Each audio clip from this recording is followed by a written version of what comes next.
Nosotros muchas veces empezamos con entusiasmo ciertas actividades, ciertos trabajos.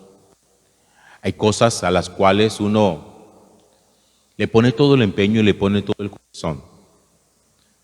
Pero siempre encontramos a nuestro alrededor personas, gente que está dispuesta a desanimarnos, a actuar pesimistamente con nosotros, a actuar con envidia, a desmotivarnos, a decir que lo que empezamos eso no va a funcionar. Es decir, siempre hay gente que va a estar dispuesta a poner traba para que se impida en nosotros poder llevar a cabo nuestros proyectos. Yo me imagino cuando los apóstoles de Jesús empezaron a predicar después de Pentecostés. Por lo menos el libro de los Hechos de los Apóstoles nos muestra a nosotros que ellos empezaron con muchísimo entusiasmo. El primer día que Pedro predicó en público, ese mismo día de Pentecostés, había una gran multitud que lo escuchaba con entusiasmo. Y desde ese día empezaron a producirse las conversiones. Yo me imagino que ellos en ese instante pensaron, la cosa pinta bien, esto va a salir muy bien. Pero con el transcurso del tiempo, ellos se dieron cuenta de que no iba a ser tan fácil predicar la palabra de Dios, porque el entusiasmo primero iba a decaer, porque iban a encontrar mucho obstáculo, porque iban a encontrar muchos enemigos de la predicación de la palabra de Dios. Y así fue. Por eso nosotros miramos hoy en el libro de los Hechos de los Apóstoles, cuando dice que en el capítulo 14, que llegaron unos judíos de Antioquía y de Iconio, conquistaron a la gente, cogieron a Pablo, lo apedrearon, lo arrastraron fuera de la ciudad y lo dieron por muerto. Es decir, a Pablo lo lapidaron, lo arrastraron y lo echaron fuera de los muros de la ciudad. Estaban convencidos de que Pablo estaba muerto. ¿Cuál había sido el delito de Pablo? Predicar la palabra de Dios. ¿Qué les fastidiaba a ellos tanto? Que Pablo predicara la palabra de Dios, que Pablo contara que Cristo estaba vivo.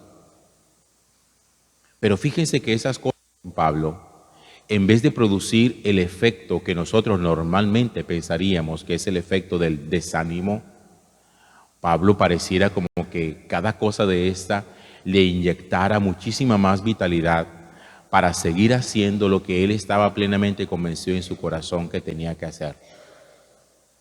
Uno se imagina, después de una pedreada de este, después de una arrastrada, Pablo debió haber quedado muy mal, muy molido, y por lo menos necesitaba un proceso como de recuperación, de convalecencia. Pero dice la Sagrada Escritura que entonces los discípulos lo rodearon. Lo rodearon significa que encontró en ellos el soporte, la ayuda, el afecto, el cuidado para poderse poner en pie nuevamente y para poderse recuperar. A Pablo, su propia gente no lo dejó abandonado. Pablo encontró en los hermanos de su comunidad el apoyo suficiente para poder recuperarse. Y su recuperación fue tan pronta que dice que al día siguiente, con Bernabé, salió para Derbe. Al día siguiente. No se puso a esperar que 2, 3 días, que me voy a recuperar, que me duele el cuerpo, que me partieron la cabeza de una pedrada. No, inmediatamente al día siguiente, como quien dice, es que la predicación del Evangelio hay que hacerla a prisa, hay que hacerla sin pausa. No se puede dejar de predicar la palabra de Dios. Y Pablo era de esas personas que no se dejaba amilanar, no se dejaba arrinconar, no permitía que ningún obstáculo a él le impidiera con convicción seguir predicando. Nosotros muchas veces cuando empezamos entusiastas algo y uno ve la ingratitud de la gente, lo desagradecido que la gente puede hacer con el bien que uno le hace, al final uno dice, yo por allá no vuelvo, no voy a seguir haciendo esto. Nosotros siempre quisiéramos que las cosas buenas que hacemos encontráramos eco y encontráramos por lo menos gratitud, que la gente lo reconociera, lo valorara, nos diera a nosotros las gracias, y que de vez en cuando no falta el que le gusta que le den uno que otro aplauso. Cuando nosotros vemos que esas cosas no pasan, porque ocurre mucho que no pase. Usted un día va a un barrio X, lleva cierta ayuda y se da cuenta que al final la ayuda que llevó, lo único que sirvió fue para que la gente peleara, para que usted lo insultaran, para que lo madrearan porque no le dio al otro, porque a este le dio más.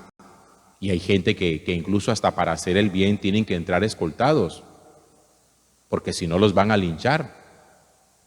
Y entonces frente a eso, yo por allá no vuelvo, yo no me voy a poner a hacer absolutamente más nada. Pablo le pasaba todo lo contrario. Pablo podía ser recibido mal en un lugar y sencillamente se iba a otro. En otros encontraba el apoyo, la fraternidad, los hermanos de la comunidad que le tendían la mano. Pero Pablo era un hombre que incansablemente tenía la seguridad de que tenía que hacer las cosas que Dios le había mandado independientemente del resultado. Y aquí hay algo que yo quiero que nosotros lo tengamos en cuenta. Nosotros muchas veces nos evaluamos por el resultado. Las empresas ponen metas y evalúan a sus empleados por el resultado. Y cuando se dan cuenta que un empleado no da el resultado, lo amonestan, lo amenazan o le terminan el contrato. La evangelización no se hace mirando los resultados, como que, a ver, ¿qué tanto hice yo? A ver cuán eficaz fue esto que hice yo. Porque si así fuera, todos nosotros terminaríamos rajándonos. Porque finalmente, en este proceso de la evangelización, los resultados, cualquiera que sean, no pertenecen al evangelizador, pertenecen al Señor. ¿Y saben por qué? Porque la semilla que el evangelizador siembra no es suya, es del Señor. Y por lo tanto, los frutos que se produzcan no son del que siembra, son del Señor. Por eso el mismo Pablo va a decir eso. Unos siembran, otros riegan, pero es el Señor el que hace crecer. ¿Ustedes creen que si Pablo, después de haber sido apaleado por la gente, por los antioquenos, al ver que no había resultado su evangelización, si Pablo se evalúa a sí mismo diciendo, yo soy un fracasado como evangelizador, al final lo que me gané fue una pedrada y una paliza, yo no sirvo para hacer esto? ¿Ustedes creen que Pablo hubiera podido seguir su tarea? No. Pablo sabía que tenía sencillamente que sembrar, sembrar y sembrar, y que en algún momento y en algún lugar y en algún corazón la palabra de Dios tendría que producir sin que él se diera cuenta. Muchas veces hay cosas que crecen en el corazón de las otras personas que uno ha ayudado a sembrar, que uno ni siquiera se da cuenta que produjeron fruto. Con el tiempo, con los años, se acerca alguien y nos dice, gracias a lo que usted dijo, hizo, lo que usted me enseñó, gracias a eso mi vida se transformó. Y uno durante años nunca supo el efecto que el trabajo que un día se hizo produjo resultado.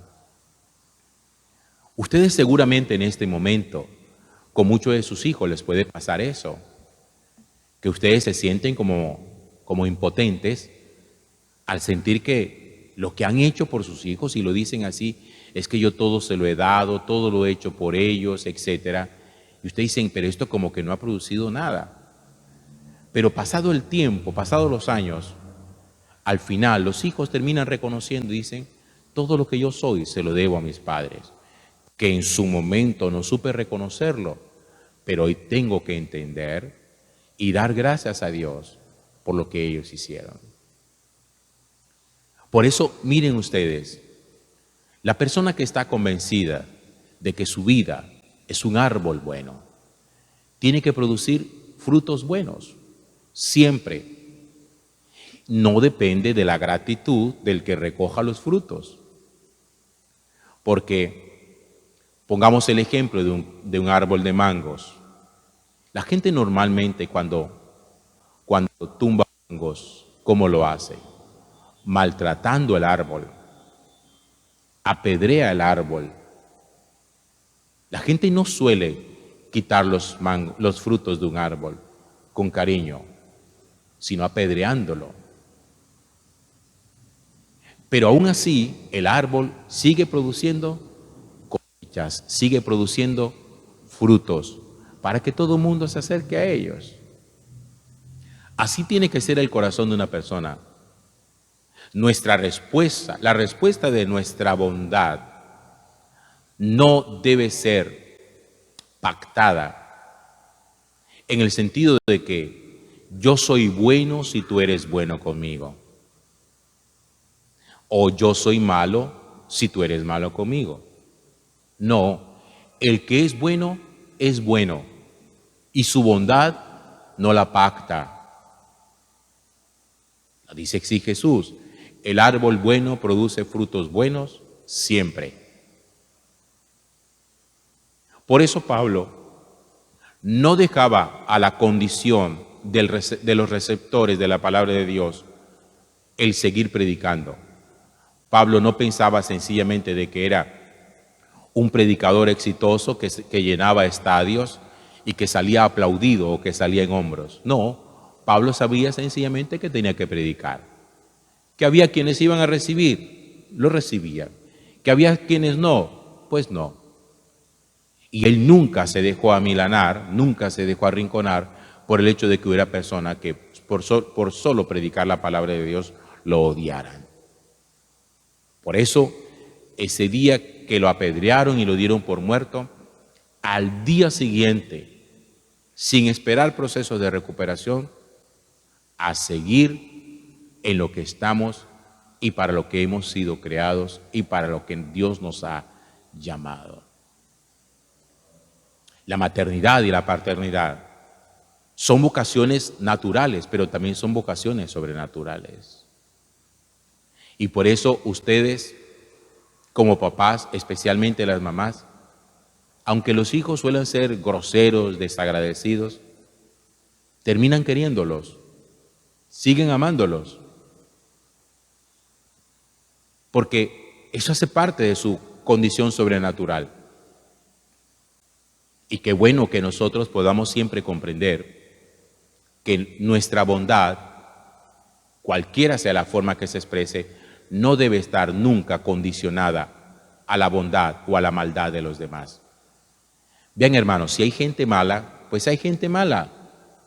Pero no diga usted, yo voy a ser malo porque también los demás son malos. No. Usted aprenda que de su vida, del árbol de su vida, produzcan siempre frutos buenos. Así las personas que se acerquen a usted no merezcan esos frutos. Gloria al Padre, y al Hijo, y al Espíritu Santo. Como en un principio, ahora y siempre, por los siglos de los siglos. Amén.